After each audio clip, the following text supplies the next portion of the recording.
स्वागत है आपका अपने YouTube चैनल दीक्षित की दुनिया में। आज हम आपको श्री भगवान जी की एक अलौकिक कथा सुनाने जा रहे हैं, जिसको आप ध्यानपूर्वक सुनिए और पूरा सुनिए। लाश को बांस की अर्थी पर ही क्यों शमशान में ले जाया जाता है? लोहे या लकड़ी की पर क्यों नहीं? मित्रों, जय श्री हरि विष्णु। जब किसी गली या मोहल्ले से अचानक राम नाम सत्य है की आवाज गूंजती है तो समय जैसे एक पल के लिए ठहर जाता है। चलते चलते कदम रुक जाते हैं, बातचीत अपने आप शांत हो जाती है और हाथ अन्य से ही जुड़ जाते हैं। हम सिर झुकाकर उस अनजानी आत्मा की शांति के लिए प्रार्थना करते हैं, जिसे हम शायद जानते भी नहीं हैं। लेकिन क्या कभी आप अपने उस पल में अर्थी का ध्यान से देखा है कि उस अंतिम यात्रा को जीवन की हर यात्रा से अलग होती है? उस शरीर को जो अब न कुछ कहता और न ही कुछ सुनता है, और उस साधन को जो उसे शमशान तक ले जाती है। वह साधन न लोहे की होती है, न सोने की, न चांदी की, न कीमती सौगात की। लकड़ी का और एक पलंग जिस पर इंसान की पूरी जिंदगी चैन से नींद लेती थी, वह अर्थी बन चुकी होती है।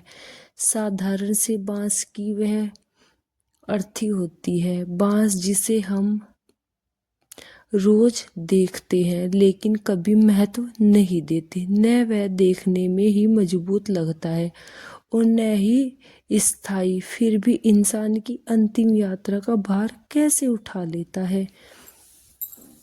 यहीं से मन में एक सवाल जन्म ले लेता है कि जब इंसान ने जीवन भर हर चीज मजबूत और टिकाऊ चुनी, तो मृत्यु के समय यह सबसे साधारण बांस ही क्यों चुना?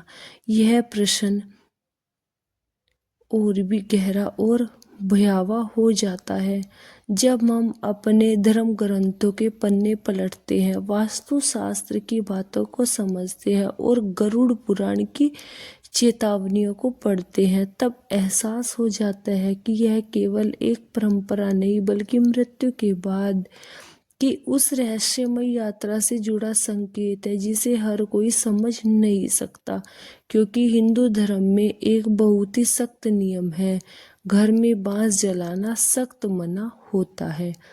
कहा जाता है कि बांस जलने से वंश जल जाता है, कुल का नाश हो जाता है, पितृदोष लगता है। अब जरा इस विरोधाभास को, इस पैरामेडिक्स को देखिए। एक तरफ शास्त्र कहते हैं कि बांस मत जलाना वरना वंश खत्म हो जाएगा, और दूसरी तरफ उसी वंश का, उसी परिवार का सबसे प्यारा सदस्य, चाहे वे पिता हो, पुत्र हो, और उसे बांस की अर्थी पर लेटाकर उसी बांस के साथ शमशान में ले जाया जाता है और जला भी दिया जाता है। यह क्या रहस्य है? अगर बांस जलाना अशुभ है तो शमशान में उसे यह पवित्र कैसे हो गया?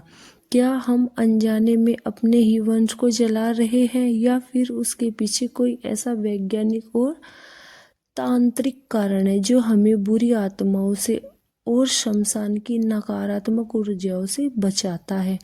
आज हम इसी रहस्य से पर्दा उठाएंगे। आज आपको पता चलेगा कि वह हरा बांस सिर्फ एक लकड़ी नहीं, बल्कि एक सुरक्षा चक्र है। आज हम जानेंगे कि लोहा जो भूतों को भगाने के काम आता है, उसे अर्थी में इस्तेमाल क्यों नहीं किया जाता, और क्यों सूखी लकड़ी की जगह उसे हरे बांस को ही चुना जाता है। गरुड़ पुराण और तंत्र विज्ञान का यह एपिसोड आपकी आंखों से अज्ञान का पर्दा हटा देगा। तो चलिए शुरू करते हैं इस अंतिम सत्य की खोज। कहानी की शुरुआत होती है उस डर से जो मौत के बाद सबसे ज्यादा होता है, वह डर शरीर पर कब्जे का। गरुड़ पुराण कहता है कि जैसे ही प्राण निकलते हैं, शरीर खाली हो जाता है और एक खाली मकान पर कब्जा करने के लिए शमशान में भटक रही हजारों अतृप्त आत्माएं, पिशाच और बेताल तैयार बैठे होते हैं। हमें उस शरीर को घर से शमशान तक ले जाना है। रास्ता लंबा है और खतरा बहुत बड़ा है। हमें एक ऐसी सवारी चाहिए जो उस शरीर को ले भी जाए और उसे उस अदृश्य शक्तियों से बचा भी जाए। अब आप कहेंगे कि लोहे की क्या गलती है? लोहा तो मजबूत होता है, लोहे से तो भूत भी डरते हैं। हम अक्सर देखते हैं कि नजर ना लगे इसलिए लोहे का छल्ला पहना जाता है या बिस्तर के ऊपर हम लोहा रख देते हैं, जैसे चाकू वगैरह। तो फिर अर्थी लोहे की क्यों नहीं बनाते? विज्ञान और तंत्र दोनों का जवाब सुनिए। लोहा यानी आयरन, यह पृथ्वी तत्व है, यह भारी है और सबसे बड़ी बात, लोहा एक कंडक्टर है जिससे चुंबकीय शक्ति यानी मैग्नेटिक पावर होती है। यह तंत्र विज्ञान कहता है कि लोहा नेगेटिव एनर्जी को ग्राउंड करता है, लेकिन वह उसे अपनी तरफ खींचता भी है, एक चुंबक की तरह है। जब हम एक जिंदा इंसान को लोहा पहनाते हैं तो वह उसका अपना ओरा, अपनी ऊर्जा इतनी मजबूत होती है कि वह लोहे के जरिए नकारात्मक को रिफ्लेक्ट कर देता है। लेकिन एक मुर्दा, एक शव, उसका अपना कोई ओरा नहीं होता, उसकी अपनी कोई सुरक्षा नहीं होती। अगर उसे लोहे की अर्थी पर लिटा दिया जाए तो वह लोहा एक एंटीने का काम करता है। वो शमशान के रास्ते में मौजूद हर नकारात्मक शक्ति को, हर बुरी आत्मा को शव की तरफ आकर्षित कर लेगा। वो शव जो पहले से ही कमजोर है, वह उन शक्तियों का घर बन जाएगा। इसलिए लोहे का इस्तेमाल शव यात्रा में पूरी तरह से वर्जित माना गया है। प्रतिबिंब है, लोहा यमदूतों को नहीं रोकता, बल्कि वह पाताल की शक्तियों को निमंत्रण दे देता है। दूसरी तरफ बांस लकड़ी नहीं है, वह एक प्रकार की घास है। और सबसे महत्वपूर्ण बात, बांस विद्युत और चुंबकीय ऊर्जा का कुचालक होता है। जब शरीर को बांस पर रखा जाता है तो वह एक क्षेत्र, तटस्थ क्षेत्र कहलाता है। बांस धरती की या हवा की किसी भी नेगेटिव एनर्जी को शव तक पहुंचने नहीं देता। यह एक सुरक्षा देने वाली परत बना देता है। यह तो फिर लकड़ी क्यों नहीं है? सोगान, शीशम, आम की लकड़ी के तख्ते आदि क्यों नहीं? तो वह भी तो कुचालक है। देखिए, लकड़ी का इस्तेमाल चिता में होता है जलाने के लिए, लेकिन अर्थी यानी कैरियर के लिए बांस ही क्यों? इसके पीछे एक बहुत गहरा भाषाई और आध्यात्मिक रहस्य है। हिंदी और संस्कृत में बांस को वंश भी कहा जाता है और हमारे परिवार को, हमारी पीढ़ी को भी वंश कहा जाता है। बांस की एक खासियत होती है, यह कभी अकेला नहीं उगता, यह हमेशा झुंड में उगता है। इसकी जड़ें एक दूसरे से जुड़ी हुई होती है। अगर आप बांस को काटेंगे तो दूसरे उसके साथ जुड़ा रहेगा। यह परिवार का प्रतीक होता है और यह एकता का प्रतीक होता है। जब किसी व्यक्ति की मृत्यु होती है तो इसका मतलब है कि वह वंश का एक हिस्सा टूट गया, लेकिन वंश खत्म नहीं हुआ। शास्त्रों में बांस जलाना मना है क्योंकि वह वंश का प्रतीक है, लेकिन जब किसी की मौत हो जाती है तो वह उस बांस को जलाते नहीं हैं।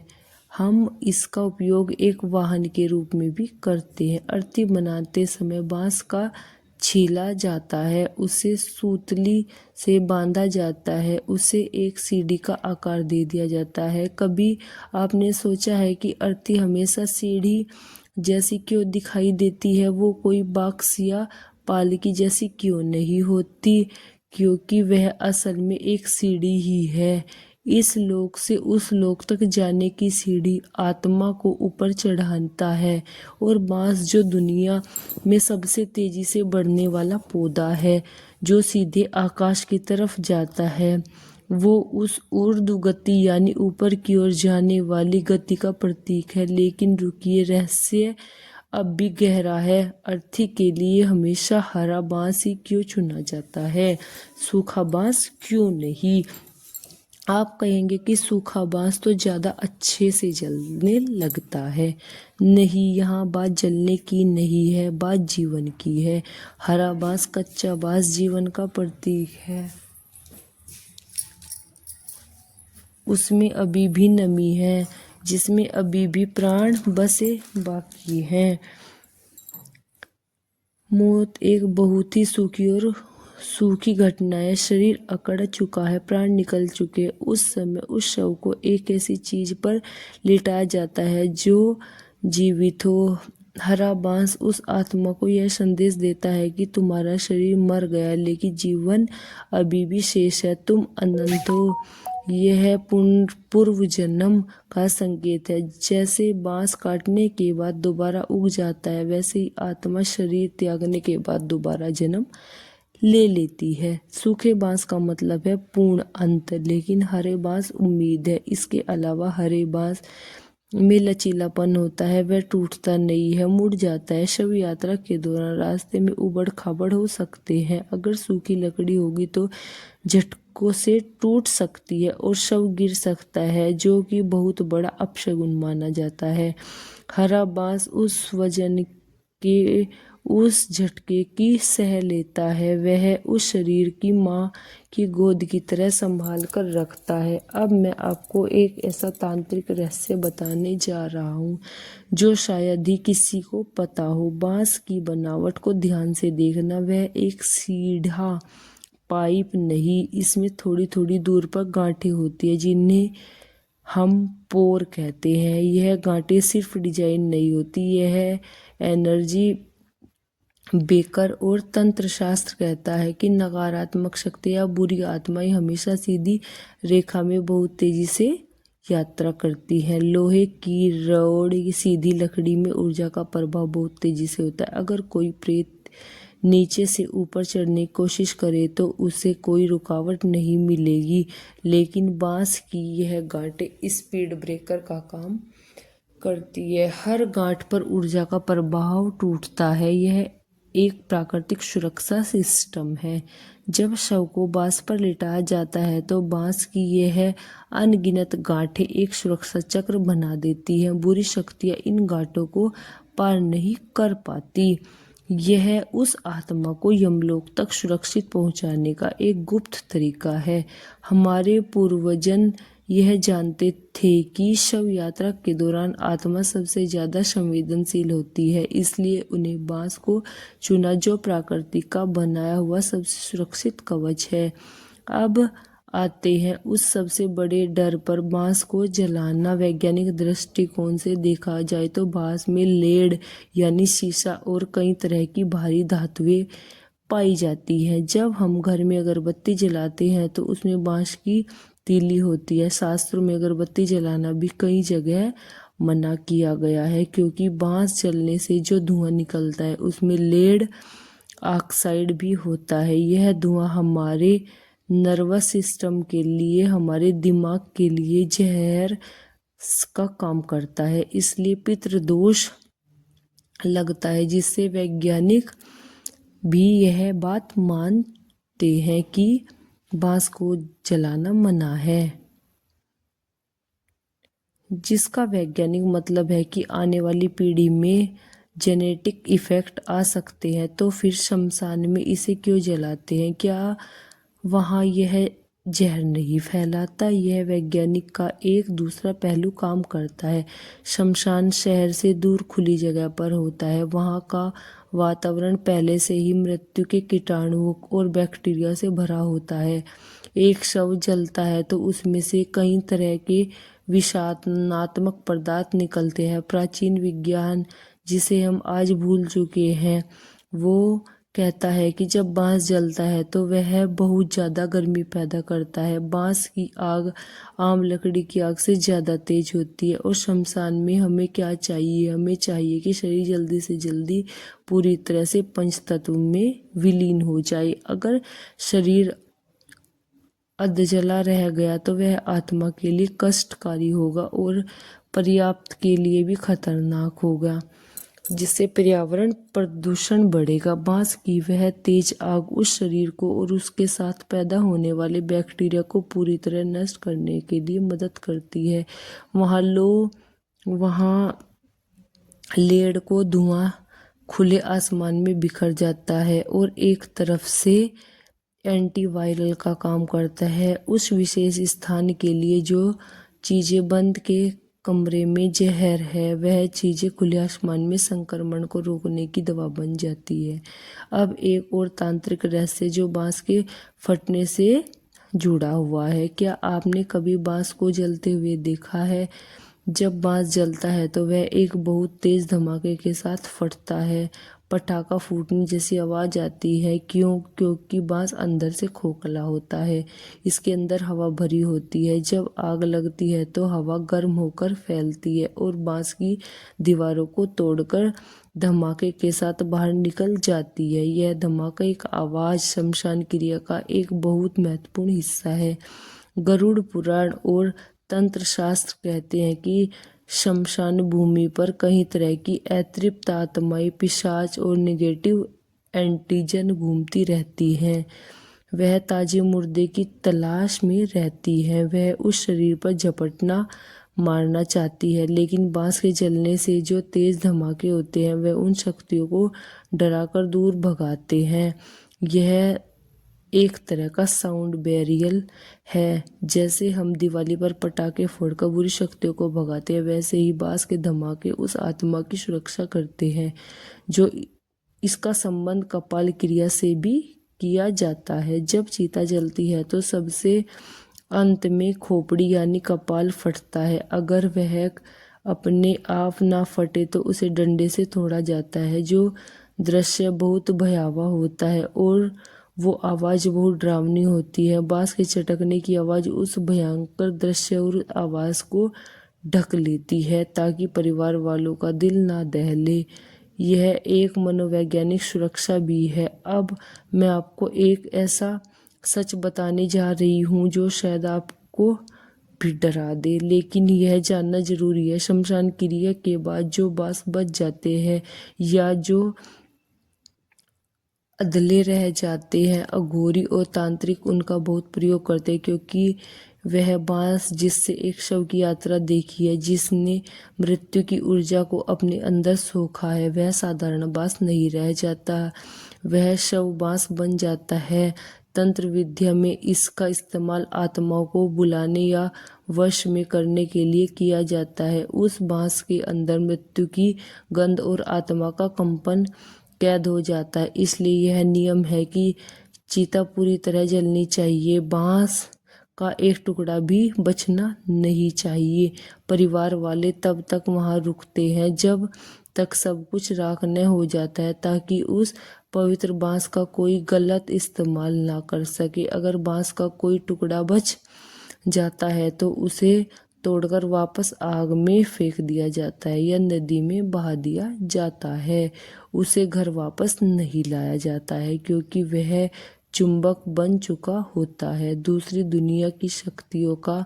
अब जरा बांस की बनावट पर गौर कीजिए। बांस अंदर से खोखला होता है, पूरा खाली होता है। हमारे शरीर में भी नाड़ियां हैं जो खोखली पाइप की तरह होती है, जिनमें प्राण बहता है। बांस हमारे शरीर का वही रीढ़ की हड्डी का एक प्राकृतिक रूपक यानी मेटाफर है। योग शास्त्र में हमारी रीढ़ की हड्डी में मेरुदंड कहा जाता है, जो बांस जैसे ही दिखाई देता है।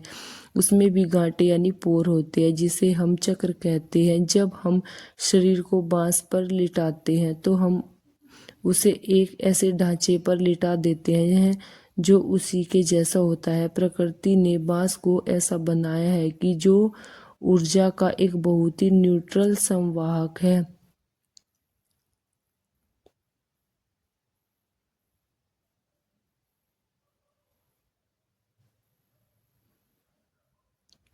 वो ना तो लोहे की तरह ऊर्जा खींचता है और न ही पत्थर की तरह उसे रोकता है। वह उसे सहारा देता है। एक खोखलापन आत्मा को यह संदेश देता है कि अब यह शरीर भी खाली हो चुका है। जैसे बांस खाली है वैसे ही अब तुम भी खाली हो जाओ। इसके अहंकार से, अपने मोह से, अपने रिश्तों से खाली हो जाओ ताकि तुम परमात्मा से भर सको। जैसे बांसुरी खाली होती है, उसमें से संगीत निकलता है, वैसे ही आत्मा जब शरीर के मोह से खाली हो जाती है तब वह मुक्त हो जाती है। और एक बहुत ही व्यवहारिक कारण है, बांस सस्ता है, बांस सुलभ है, यह हर जगह मिल जाता है। अमीर हो या गरीब, राजा हो या रंक, मौत सबको बराबर कर देती है। अगर अमीरों के लिए सोने की अर्थी और गरीबों के लिए लकड़ी की अर्थी होती तो शमशान में भी भेदभाव होता, लेकिन बांस सबको एक स्तर पर ले आता है। यह विनम्रता का प्रतीक है। बांस कितना भी लंबा हो वह हमेशा नीचे की तरफ झुका रहता है। यह हमें सिखाता है कि जीवन में कितना भी ऊंचा उड़ जाओ अंत में तुम्हें झुकना ही पड़ेगा। और शमशान में तो अकड़ वैसे भी राख हो जाती है। बांस की अर्थी उस सामान्यता का झंडा है जो शमशान के गेट पर लहराता है। अब हम उसी रस्सी की बात करते हैं जिसे बांस की अर्थी बांधी जाती है। वह रस्सी भी अक्सर नारियल की जटाओं से या सूतली से बनी हुई होती है जो नेचुरल फाइबर है, या नायलॉन या प्लास्टिक की रस्सी इस्तेमाल नहीं होती क्योंकि प्लास्टिक गलत है और चिपका है। नायलॉन जलकर शरीर से चिपक जाए तो शरीर को अशुद्ध कर देती है, लेकिन सूतली और बांस दोनों जलकर राख बन जाते हैं। शरीर के साथ उसका वाहक भी समाप्त हो जाता है। इसका एक गहरा मतलब है, इस दुनिया में कोई भी चीज जो आपको यहाँ तक लाई है वह आपके साथ उस पार नहीं जा सकती। यहाँ तक कि आपकी अर्थी भी आपके साथ नहीं जाएगी, वह भी जल जाएगी। सिर्फ आपके कर्म, आपकी चेतना ही आगे जाएगी। गरुड़ पुराण में अर्थी को शिविका कहा जाता है। शिविका का मतलब है पालकी। प्राचीन काल में इसे बहुत सजाया जाता था, लेकिन आज हम सिर्फ बांस देखते हैं। बांस में एक गांठ होती है जिसमें पोर कहते हैं। तंत्र में इस गांठों का बहुत महत्व है। माना जाता है कि यह गांठें बुरी शक्तियों को यात्रा करने से रोकती है। अगर कोई बुरी शक्ति अर्थी के एक सिरे से चढ़ने की कोशिश करे तो बांस की गांठें उसे वहीं पर रोक देती है, वह शरीर तक नहीं पहुंच पाती। यह एक नेचुरल एनर्जी ब्रेकर है। लोहे की राड में कोई गांठ नहीं होती, वह सीधी रास्ता दे देती है, लेकिन बांस आधा बनकर खड़ा हो जाता है। एक सवाल जो अक्सर लोग पूछते हैं कि क्या स्त्री और पुरुष की अर्थी में कोई फर्क नहीं होता? अर्थी तो बांस की ही होती है, लेकिन उसे सजाने के तरीके में, कफन के रंग में फर्क हो जाता है। पर बांस वही रहता है क्योंकि आत्मा का कोई लिंग नहीं होता। चाहे स्त्री हो या पुरुष हो, आत्मा की यात्रा और उसके खतरे एक जैसे होते हैं। यमदूत भेदभाव नहीं करते, इसलिए सुरक्षा कवच भी एक जैसा ही होता है। कभी आपने सोचा है कि अर्थी को 4 लोग ही क्यों उठाते हैं, 2 या 6 क्यों नहीं? और वह बांस के सहारे ही क्यों 4 लोग? धर्म, अर्थ, काम और मोक्ष के प्रतीक हैं, या 4 दिशाओं के प्रतीक हैं। बांस उन चारों को जोड़ता है। अगर बांस ना हो तो यह संतुलन नहीं बन पाएगा। बांस उन भार को बराबर बांट देता है। यह हमें सिखाता है कि दुख बांटने से कम हो जाता है। जब 4 लोग कंधे पर बांस रखते हैं तो वह सिर्फ लकड़ी का भार नहीं उठाते, उस पर परिवार के दुख का भार उठाते हैं। बांस का दुख को ट्रांसफर करने का माध्यम बन जाता है। तो दोस्तों, यह बांस सिर्फ एक घास नहीं है, एक गार्ड है, एक बॉडीगार्ड जो आपके जन्म से लेकर पालने के रूप में आपकी मृत्यु तक अर्थी के रूप में आपके साथ रहता है। यह हमें प्रकृति से जोड़ता है। और हमें सिखाता है कि हमें एकजुट रहना भी चाहिए।